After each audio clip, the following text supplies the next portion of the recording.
Hello again, everyone, and welcome back to Reddit Aliens. I am John, and as always, thank you so much for being here. Straightforward topic, let's do it. What are some scary situations that you've been in? Please remember to like, share, and subscribe. I once found myself in a cave along with 8 or 9 other people. It was the middle of Pennsylvania wilderness, and the only entrance was a small hole in the ground. To enter, you had to sit on your ass, grab a tree root, and drop about 7 feet down a steep wall to the floor. We all dropped in and spent at least half an hour exploring this cave. My friend Dan taps me on the shoulder and whispers, "Dude, look at the ceiling." The ceiling was just high enough above our heads to hide the thousands of spiders crawling around on it. We tried to keep quiet about it because we didn't want anyone to flip out, but there was no stopping it. Just seconds later, the whole group noticed them. Everyone got silent, and you could actually hear the spiders crawling on the surface of the stone. It was an extra nerve-wracking situation because the only way to exit the cave was to basically jump up and pull yourself out of a hole surrounded by spiders.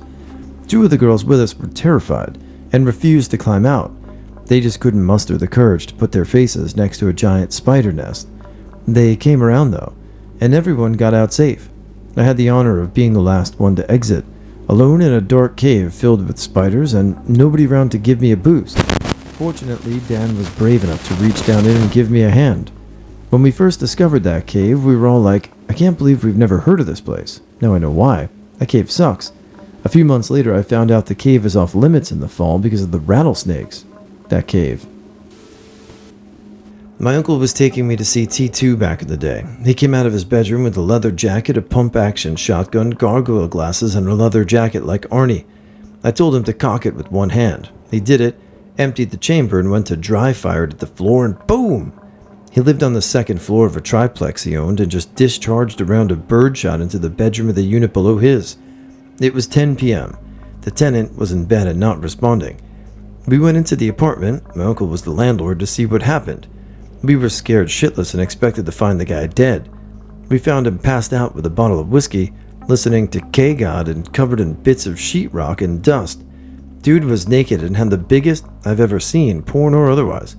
This is funny due to him being a semi-6'6" ugly forever alone Indian dude. My uncle and his roommate were in a panic about what to do. So my 13-year-old mind says, a shotgun went off. I don't think he'll hear us cleaning up, patching the ceiling and wall, or cleaning. They were construction workers and had the materials on hand, so we did it. No one wanted to touch the monster cock, so we cleaned around him. In the morning, my uncle gave me a skill saw and said go cut through his bedroom wall from the garage so he doesn't get suspicious about the dust on him. I did it, and he freaked out, thinking that's where the dust came from. We never heard anything about it. TL, DR, I thought I was involved in a homicide. Got lucky. Okay, a couple of things you need to know first. When I was about 2 years old, my parents and I lived in a house that my grandparents owned. Although only 2, I apparently could speak quite well in full sentences. My parents' bedroom was connected to mine through the closet, meaning you could walk into their closet, go through a door in the back, and end up in the back of my closet. My mom started having these terrible nightmares. In her dream, she would wake up surrounded by fire. She'd rush through the closet to my room, scoop me up, and dive out the window. Suddenly it would flash forward, and her and my dad would be sitting in a waiting room at a hospital. The doctor would come in, looking somber, and say, "I'm sorry, but..." She'd wake up at that point, sweating profusely and her heart racing. One night, she woke up to me screaming. She ran into my room and pulled me into her arms, calming me down and asking me what was wrong. My response was, Mommy, my room was on fire. I was on fire." Of course, this freaked her out. I'm willing to admit that me having some sort of similar nightmare may have been caused by me overhearing a conversation about my mom's nightmare, but that's not the freaky part.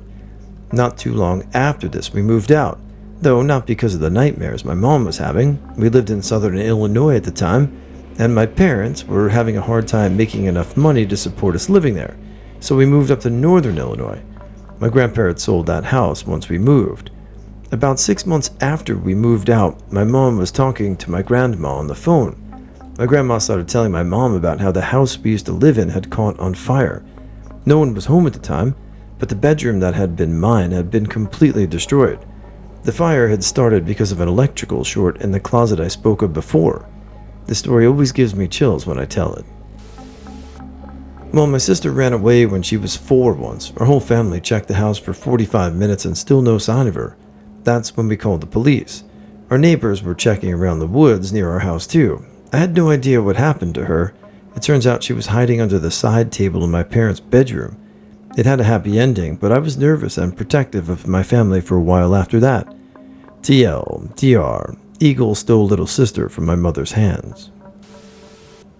Not me, but a friend of mine, female, about 22 at the time, worked for Google Maps as some sort of surveyor or photographer. Google sends her and another female coworker to some remote location in Mexico for a few days for business. The hotel they were staying at apparently was nice enough, but literally outside the walls of the hotel was a really rough ghetto, with people living in boxes lining the streets. Anyway, the first day of the trip, she and her coworkers are taking a taxi to the location they have to survey at a red light. Some crazy guy opens the door, pulls my friend out, and then starts stabbing her in the chest with a knife. The cab driver pulled away, but not before she'd been stabbed 6 times. She survived, but has pretty bad scars, and has become a much different and quieter person since. I live in New York City and work the graveyard shift. I get out about 4 to 5 a.m. every night, so I'm on the subway and I jump on the 1 train and there's this guy sitting alone with a fedora and a trench coat. We're the only 2 in the car. I look at him right before I step on and we make eye contact. His eyes are bloodshot and crossed and I hesitate right before getting on and he notices clearly. I get on anyway and walk down to the complete opposite side of the car. I'm bigger than him. He's a small, fat, pale, white, middle-aged, bald guy. But he's just staring me down and hasn't taken his hands out of his pockets. He has his eyes locked on me, and it's making me uncomfortable. So I just turn and start staring at him, thinking he might look away. Instead, he stands up. I immediately stand up too, and we're just standing at either end of the car looking at each other. As we're pulling up to the next stop, I walk up to the door like I'm getting off. The car stops, and the doors open. Still no one in sight, and I jump off the train. He jumps off too. I wait for the ding the doors make before closing and jump back in right as they close. He doesn't make it. As the train starts to pull out, this guy just stares me down through the glass. I waved goodbye with a big shit-eating grin. TLDR had a staring contest with a cross-eyed freak in the New York City subway at 4 a.m. Yeah, the subway between 4 and 5 a.m. in New York City, you can see some pretty wild stuff. Almost a year ago, it'll be in March, I was on the subway around 10 to 5 in the morning, and there was about 50 dudes just dressed in all neon clothing. So was I, because I was about to run the New York City Half Marathon, but otherwise you see some crazy stuff. A few years ago, me and some friends hiked up a creek until we found a suitable camping spot. We just pitched up a sandbar and found a nice fishing hole next to it. Later that day, we hiked up the creek a bit more and found an abandoned, partially built house. Pretty much just had the walls and roof up. There was notice of permit violation on the door from several years before. Everything inside looked like it had been undisturbed for years. There were a few cans of PBR that had expired 2 years prior. The only way in or out was a primitive Forest Service road. We walked up the road for about an hour, trying to find where it connected to a main road, but couldn't find any evidence of civilization anywhere, so we headed back to the campsite. The next day, we got completely obliterated and went back to the house. There was an old, rusting car that was completely overgrown with brush. We had our fun destroying it, went through the abandoned house, and kicked in the door to an old shed to explore it. It was a big, drunken good time, and we weren't hurting anything as this place had clearly been abandoned, and its natural deterioration was doing much more damage than we could hope to. The next day, me and one of the guys hiked a ways farther up the creek to find some better fishing. This would be a good time to point out that I'm almost always armed when camping until the booze starts flowing. So, we were up the creek from the campsite with the old house between us and any hope of escape. After finding a spot to drop our lines and sharing the silence and peacefulness that you have on the last day of a camping trip, we heard it. Gunshots. Okay, no big deal. We're out in the middle of nowhere in Northwest Washington. People shoot everywhere all the time. Then a dog, close. So we get behind a tree and start staking out our path back. There was a big group of people at the house with a dog, and they were shooting rifles. They also appeared to be taking a close look at the busted up car that we had gone to town on. They had driven in, so they obviously knew the house was there previously.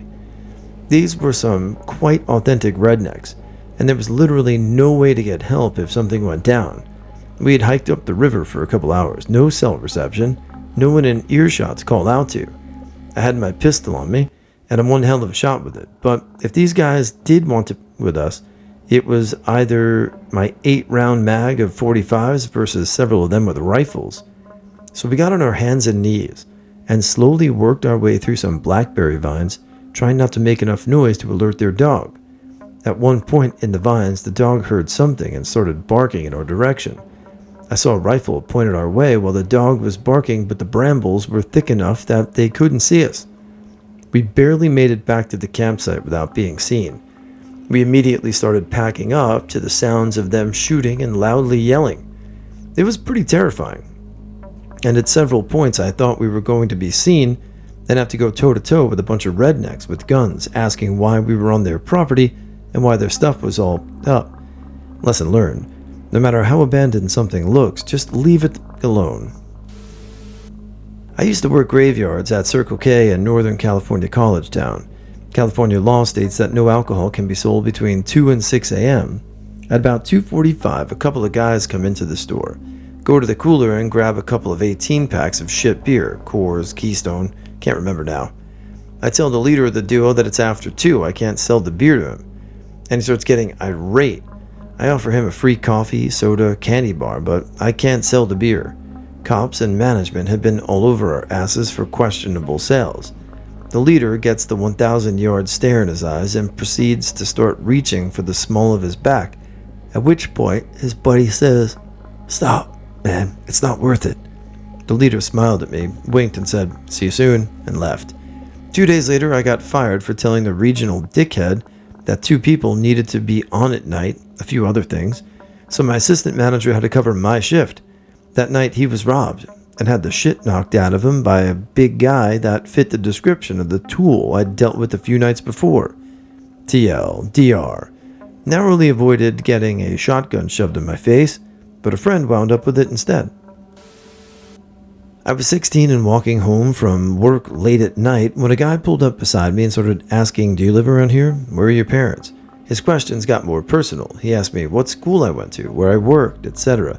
Then out of nowhere he says, "You're a really brave girl for being out alone this late. You know, I'd really like to you." I was scared shitless and didn't know what to do. Then he said, "I'll be right back," and drove off. Once he left, I started bolting the rest of the way home, thinking he'd come back and arm me and kill me if I didn't make it home quickly enough. He swerved back a few minutes later and saw me running, pulled up closer to me and began screaming for me to get in his car. I just kept running as he trailed me, and I ended up hurrying into a 24-hour store and calling my dad for a lift, who was just really annoyed I'd woken him up and didn't care at all what was happening. Later on, I felt stupid for disclosing so much personal info to a stranger, and I now realized he was only trying to gauge my vulnerability. I was terrified he'd tracked me down for a bit, but I never saw him again, I think. Backcountry skiing in some moderate fog. I thought I knew where I was going until it thickened up a bunch and I realized I really couldn't distinguish terrain features, white snow against a white fog backdrop. I was about to stop to figure out where I was until my eyes locked onto some sharp, dark features that just materialized near my feet. I looked down just as I felt this floaty anti-gravity feeling and realized I was looking at not quite vertical cliff face that I just lofted off of. I decided just to look like a boss, track out, clear the rocks, and stick the landing after what felt like a 200-meter fall, only to have my skis bury in the snow and just stick. I blew out both bindings and made a face-first snow angel in deep powder. I rolled onto my back to admire.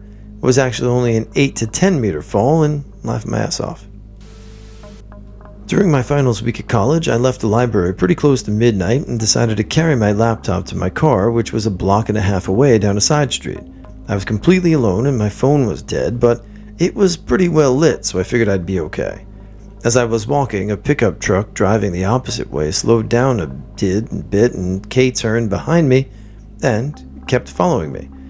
I immediately stopped, let it pass, and stood by a lamppost until it made a turn down the street where my car was. I went back to the library and asked public safety to walk me to my car. As we got closer, the truck that had been following me was idle in the space directly behind my car and sped off down the street as soon as he saw me and the cop.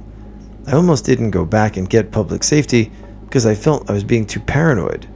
Never be. Too paranoid.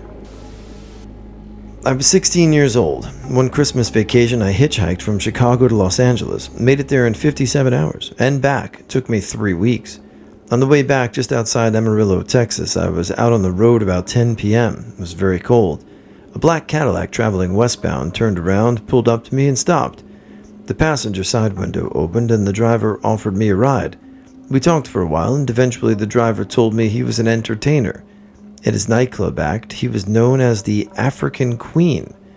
As a relatively innocent 16-year-old, I didn't really appreciate what this meant. After traveling a short distance, the old white African Queen propositioned me and asked me to spend the night with him. I declined. He persisted. He asked again and again. Finally, he stopped the car. I tried to open the door, but there was no door handle on the door. I could knock it out. He put his hand on my leg, smiled, and said he wanted to please me. I got pissed. I said, in no uncertain terms, "If you don't let me out of this car, I'll break your neck."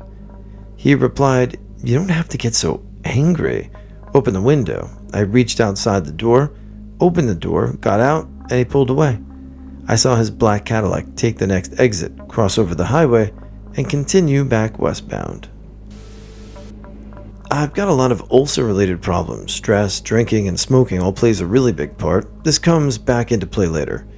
After a really long drive, 10-hour plus, me and my friend finally get back to my place. For whatever reason, I decided to take acid with about an hour left in the drive. I get back to my place, messing around, whatever. Eventually, my friend goes to sleep and I start watching Netflix or something. Around 4 a.m., still tripping, I go to the bathroom to take a dump. What my friend didn't tell me was that he clogged it earlier with a big one himself. I walked in, sat down, and went on with my business. Now, as a result of my ulcers and a really long and stressful week, there was a lot of blood in my stool, at least half a cup of blood. I wiped, stood up when I was done, and flushed. There was a horrific gargling sound as the toilet gasped desperately for more air or water, whatever. Then, before I could comprehend, the toilet discharged back at me. Blood and feces shot over me, the walls, the LSD still in full effect. I froze. I contemplated my life and what I had done to deserve to be sent to hell. I made zero sound. I did not move an inch. About 5 minutes later, I calmly walked out to the living room covered in blood, sweat, and tears and doo-doo water, and nudged my friend on the couch. Quietly crying, I asked him if this was real life. I'm one of 5 kids, and so growing up I shared a bed with my little sister. She had intense nightmares that were probably worsened by the fact that when she woke up screaming, my preacher father would come in and pray over us so that the demons in her room would leave this place. One night I woke up because I felt someone staring at me. My sister was fast asleep with her eyes wide open and glaring at me, and this horrible expression. It freaked me out so bad that I shook her awake and she started shrieking, "Get out!" over and over, with her hands clamped to her face like she didn't want to see anything. Mama and Daddy tried giving her a bath to calm her down. She was little, like 5, and baths helped sometimes. But when she wouldn't stop screaming, they took her to the ER. She was severely dehydrated, but the doctors never really figured out what was wrong with her. P.S. This wasn't the only crazy stuff. She used to shake me awake. "There's a snake in the bed," or "There's a spider on your face," and would be inconsolable for hours. Weird hallucinating 5-year-old girl. FTW. Lived above her liquor store. Old building, 3 stories. I'm on the top floor. Summer night, 1 a.m. in bed. Windows open, barely awake. Building shudders slightly. Building sways again. It feels as if, kinda sounds as if, someone were repeatedly backing a Volkswagen Beetle into the building. And suddenly I'm wide awake. Looking out the window. What the? Nothing to see, but something just happened. and I'm pausing to throw on some pants before flying down 2 flights of stairs and arriving to find that the heavy glass plate door had been smashed through and there's some kid in the shop. Surreal. I call out something like, "What the you doing in there?" And he comes for me. He had to, of course, because the only way out was the way he got in. So unless I was so intimidating that he needed to curl up in a dark corner of the shop and wait for the police to arrive, he had to make for the door. Now that I'm thinking any of this, I just watch him rush towards me as I stand my ground just a few feet away from the door. Neurotransmitters flood through my brain. The hypothalamus, pituitary, adrenal glands kicked into overdrive, and the next thing I know, I'm barefoot chasing some kid down the street. He's dropping packages of cigarettes and sippy bottles of booze, and I'm slapping my ass looking for my cell phone to call the police as I was chasing the kid. We pass a taxi, and I scream for him to call the police, and he hightails it out of there. I realize that my phone isn't on me, and with the realization, my brain barely starts working again. I'm alone. What do I do when I catch him? Beat the hell out of him for some other guy's cigarettes? What if he has a knife or a gun? And then he slips down a darkened side street and I just stop running. That was a crazy brew of chemicals to slowly come down from as I rejoined my housemates who had gathered outside the building. They looked at me with a kind of respect for the mad, but all I got was angry with myself. If he'd actually come for me outside the building, what would I have done? It was all base stem of the brain reaction, fight or flight. He ran, so I chased. If he'd instead leapt at me with a knife, would I have suddenly learned Kung Fu? Probably not. I got lucky. I had the best possible outcome to the particular scenario, and to this day, when I see those former housemates, they still look at me with this quiet respect you give to the insane. I live close to the woods and I regularly walk my dog there. I was walking back there one day and I heard this growling noise. I look around expecting to see someone's dog that had gotten loose, but instead I saw a freaking wolf stalking my dog. Well, my dog is about the size of a kitten that is a few months old. I ran up to him, picked him up, and ran as fast as I could towards the road. The wolf did chase us for quite some time, but as soon as we got to the road, some cars came and scared away the wolf. I thought I was going to die along with my dog. I swear someone was looking after me that day.